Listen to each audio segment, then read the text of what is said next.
Gundam.tk presents Raphael Gundam.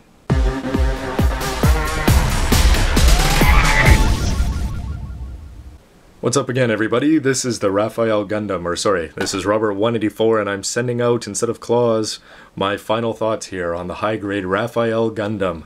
Don't forget to check out the earlier parts to see the parts, the deboxing, and all the poses once you've put it all together. Let's kick off here with some of the bad points first. And the first one that I'm going to say is on his back, you'll notice that there's two GN bazookas. And those are going down here on the Raphael Gundam, and they are used for nothing. I mean, you are able to spin them forward about this much, but you can't actually have them going and shooting anything of any sort. So you're sort of just going to have to treat them sort of as thrusters, which really add nothing to the Gundam itself. Now, of course, once the Raphael, or if the Raphael high-grade kit comes out, I'm sure that they'll become useful overall. Next up is the plainness. If you look at the waist section and the legs, there's really not a lot of color outside of these black stickers down here, and really it's only in the chest that the color really pops out, but that's up to you whether you like the plain or the fancy designs. Next, I don't like that the head is locked forward. When you plug this in, what happens is that the head should be locked in so the chin goes down into a hole here in a recess here on the chest. And otherwise, you can't really have him turning off to the side unless you don't properly mount the Raphael Gundam.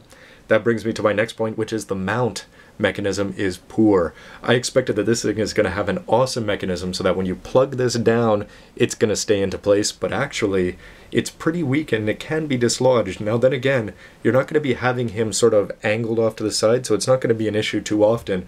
Pretty much he's just going to stare straight forward looking awesome, and in that case you're not going to have any problems, but I expected something a little more solid there. Finally, the stand. Well, it's a little bit too short, but you can fix that if you have some if you have a little bit of creation or you just want to stack some stuff up. And in the back, can you see Seravi's head there? They could have spent an extra 3 cents on the sticker sheet and given us a set of eyes for it. So even if you choose to put the head on or not, then again, it would have been nice just to have that little bonus. Just rattled off a list of bad things, so does that mean all hope is lost? There's no point in buying the Raphael? No, far from it. The first thing that I was really happy to see is that right now we've got this in big cannon mode up here, and you also get the separate claws, and that was just something completely unexpected, but it's a great bonus so that you can have them solidly pinched together tight, so you're not going to have to go fiddling around with all of these claws trying to get them in just the right position. Just plug in that one if you want the solid thing, and for anything else you can use these. I do like the fact that they gave us this clear stand, because that is what the point of the Raphael Gundam is, sending off those claws. The beam rifle, as simple as it is, I was sort of dismissive of it earlier, but when you actually put it in hand, I think it actually works pretty well.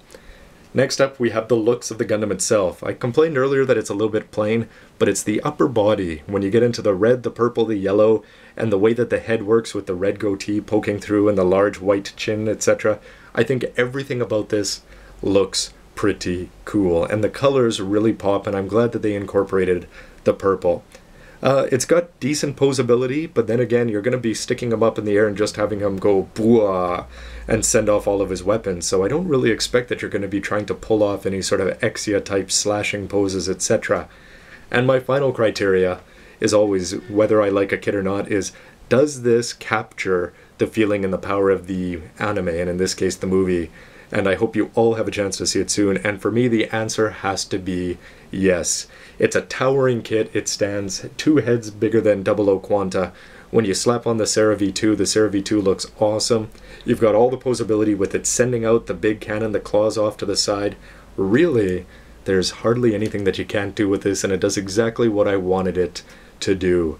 So at the end of the day, I have to say the Raphael Gundam is a must-buy if you're a fan of Tierra or the White Virtue Raphael line of suits, or if you just like very unique Gundams. So now that's me, but why don't you let me know what you think with a comment down below on the front page, and hit like if you do like the video, don't if you don't, and as always, I always like to hear what you have to say. The Raphael Gundam, hopefully as I said, you'll all have a chance to see it in action pretty soon, but for me this was well worth every penny, and I'm quite proud to have this beside the 00 Quanta, and if I can make a scene with all 4 of these guys, I'm pretty sure that it's going to look awesome. So no hesitation in recommending this kit. Hope you've enjoyed the reviews, and stay tuned for lots more. As always, You know who it is, Robert 184, 2 R's, 2 B's, Gundam.tk. See you next time, everybody. Thanks. Spoilers. Thanks for the assist and all, but really, is anybody going to buy the high-grade 00 Gundam condenser type? And stay tuned for something completely different.